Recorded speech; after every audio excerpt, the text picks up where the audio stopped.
ये कहानी है इब्रानियों की, जो मिस्र में 400 सालों से गुलाम थे। यहाँ पर रहकर ये मिस्र के लोगों के लिए काम क्या करते थे। उनके लिए बड़ी बड़ी मूर्तियाँ, महल बनाना इनका काम था, ताकि उनके शहर को खूबसूरत बनाया जा सके। लेकिन यहाँ पर इतना काम करने के बावजूद भी इब्रानी गुलामों के साथ बहुत बुरा सलूक किया जाता था। फिल्म की शुरुआत में हमें एक महल दिखाया जाता है, जहाँ पर एक मीटिंग चल रही थी, क्योंकि सरहद पार इनके दुश्मन हमला करने के लिए तैयार थे। वहाँ का राजा कहता है कि मैं ये नहीं चाहता हमारे दुश्मन हम पर हमला कर दें, इसलिए हमें वहाँ पर जाना होगा और उनका मुकाबला करना होगा। यहाँ पर महल में जो आने वाले कल को बताया करती थी, वो ओरिकल लड़की बताती है इस जंग में हमारे कमांडर की जान को खतरा होगा और जो उसकी जान को बचाएगा वो इस महल का अगला राजा होगा। यहाँ पर राजा के दो खास आदमी थे, एक तो उसका बेटा और दूसरे का नाम मूसा था, जो राजा की बहन का बेटा था। ये सब अब जंग में चले जाते हैं। एक पल ऐसा आता है कि जब राजा के बेटे की जान को खतरा था, यहाँ पर मूसा ने राजा के बेटे की जान को बचा लिया था।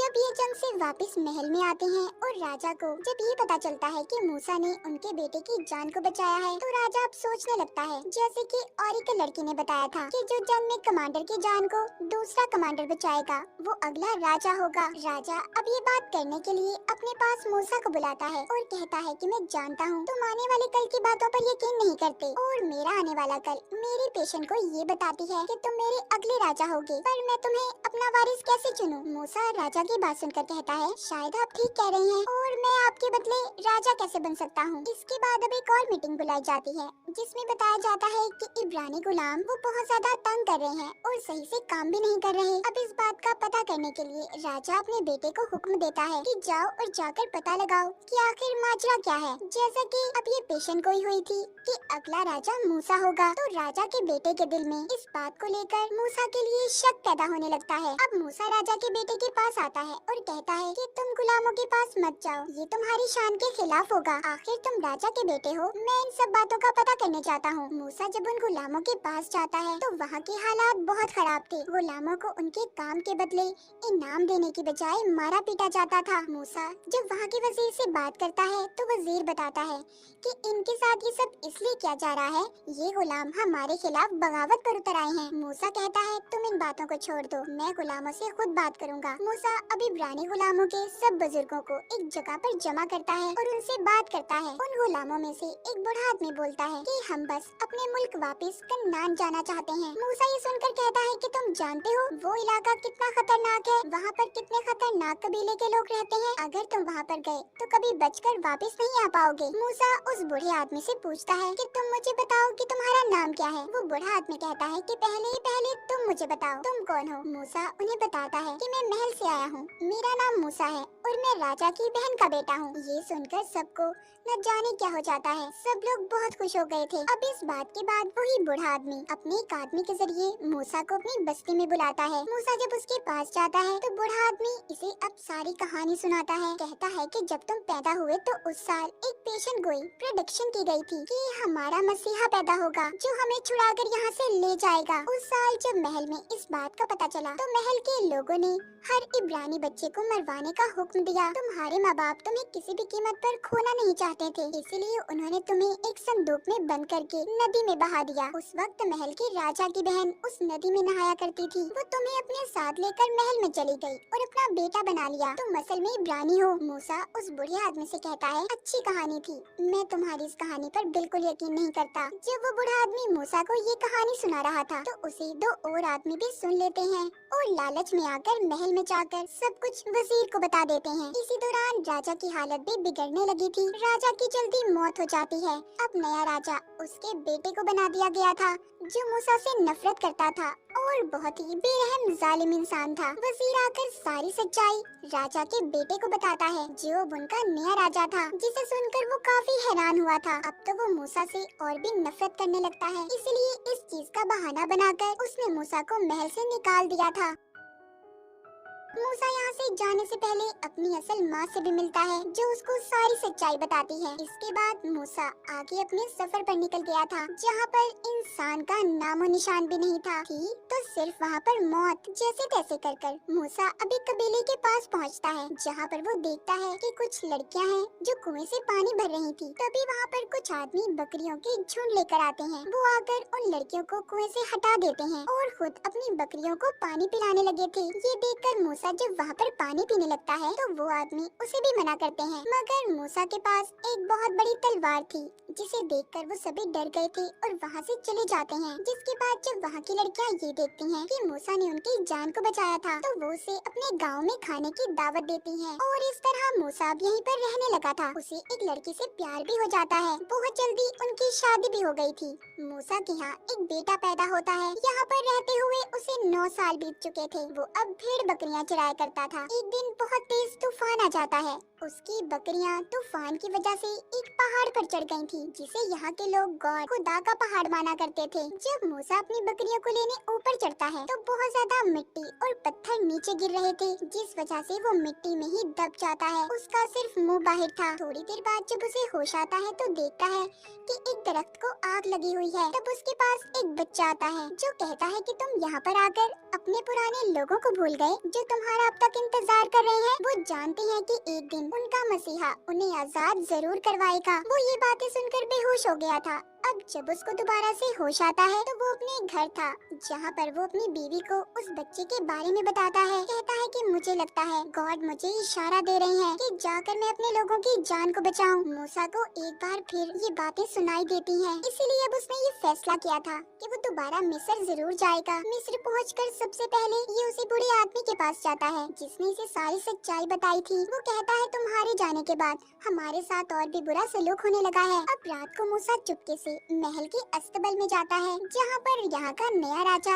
यानी कि राजा का बेटा भी था। मूसा ने पीछे से आकर उसकी गर्दन पर तलवार को रख दिया था। राजा जब देखता है कि ये मूसा है तो वो कहता है तुम्हें जिंदा देखकर खुशी हुई मेरे भाई। मूसा कहता है हाँ, तुम तो चाहते थे ना कि मैं मर जाऊँ, पर देखो मैं जिंदा हूँ। वो कहता है कि मैं यहाँ पर इब्रानी गुलामों का हाल देख कर आया हूँ। तुम उनके साथ बहुत बुरा सलूक करते हो। अगर वो तुम्हारे लिए काम करते हैं तो उनकी मेहनत का फल मिलना चाहिए, ना कि मार। इतना कहकर मूसा यहाँ से जाने लगता है। राजा कहता है कि उन लोगों की बातों में मत आओ। मूसा कहता है मैं उन लोगों की बातों में नहीं, बल्कि मुझे तो गॉड खुदा की तरफ से इशारा मिला है कि मैं उनकी मदद करूं। इतना कहकर मूसा वहां से चला गया था। इसके बाद दिखाया जाता है कि महल में एक मीटिंग बुलाई गई थी, जिसमें राजा कहता है कि मेरे पास मूसा आया था। उसने मेरे गले पर तलवार रखकर उन गुलामों को आजाद करने की बात की है, तो अब उसे जिंदा रहने का कोई हक नहीं। वो जहाँ पर भी नजर आए उसे मार दो। अब जिस भी फैमिली से मूसा के बारे में पूछा जाता कि वो कहाँ पर है, जो मूसा का साथ दे रहे थे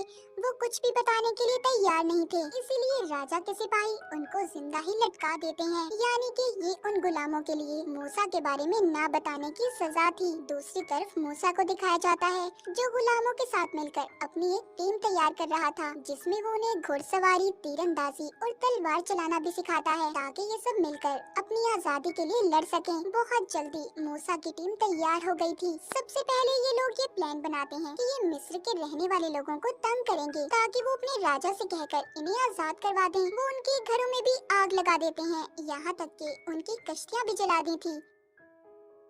एक दिन मूसा के पास वो ही बच्चा आता है जो उस दिन उसे पहाड़ पर नजर आया था। वो कहता है कि जो जंग तुम लड़ रहे हो इसमें तो सदियां लग जाएंगी, तुम कभी भी नहीं जीत सकते। मूसा उस बच्चे से पूछता है तो फिर मुझे क्या करना चाहिए? वो बच्चा कहता है बस देखते जाओ अब क्या होता है। वहीं पर एक आदमी खड़ा मूसा को ही देखे जा रहा था कि वो किससे बात कर रहा है, मगर उसे वो बच्चा नजर नहीं आता। इसका मतलब उस बच्चे की शक्ल में मूसा के पास गॉड आए थे।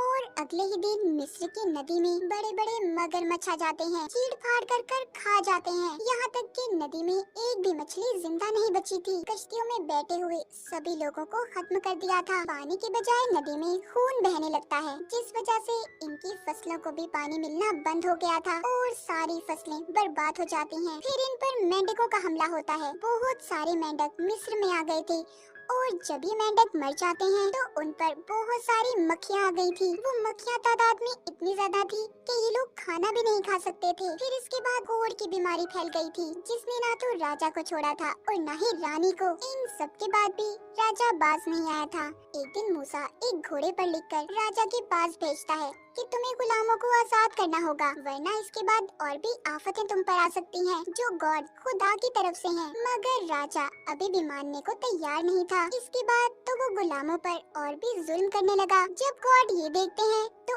अब मिस्र में पत्थरों की बारिश होने लगी थी। सब भेड़ बकरियां मर जाती हैं और आखिरी हमला टिड्डियों का था, जिससे वहाँ की सारी फसलें बर्बाद हो गई थी। राजा भी इन सब आफतों से तंग आ गया था, इसीलिए वो अपने गॉड से दुआ करने जाता है ताकि सारी मुसीबतें हट सकें। तभी उसे महसूस होता है कि उधर मूसा है। वो कहता है, मूसा तुम यहाँ हो ना? जिसके बाद अब राजा को गुस्सा आ गया था। वो कहता है, हाँ पहले मैं समझता था कि ये सब खुदा की तरफ से है, पर मैं समझ चुका हूँ कि ये सब तुम कर रहे हो मूसा। अब तो मैं एक भी गुलाम को आजाद नहीं करने वाला और मैं देखता हूँ जीतता कौन है, मैं या तुम्हारा गॉड। जिसके बाद मूसा दोबारा से उसी पहाड़ पर आता है जहाँ पर उसे गॉड की शक्ल में बच्चा मिलता था। मूसा कहता है कि अभी भी उसने हमारी बात को नहीं माना। वो गॉड यानी कि वो बच्चा कहता है 400 साल की गुलामी के बाद राजा को सब इब्रानियों को आजाद करना ही होगा, वरना उसे जाकर कह दो कि कल सुबह होते ही मिस्र के सारे बच्चे मर जाएंगे। और हाँ, हमारे लोगों से ये कहना कि वो अपने दरवाजों के आगे एक भेड़ को काट कर उसका खून लगा लें। तभी यहाँ पर जो रात थी वो दिन में बदल जाती है। मूसा राजा के पास आता है और कहता है कि कल रात से पहले पहले तुम्हें सब गुलामों को आजाद करना होगा, वरना यहाँ पर जितने भी बच्चे हैं सब मारे जाएंगे। जब रात होती है तो एक काली परछाई ने पूरे मिस्र को अपनी लपेट में ले लिया था, जिससे कि मिस्र के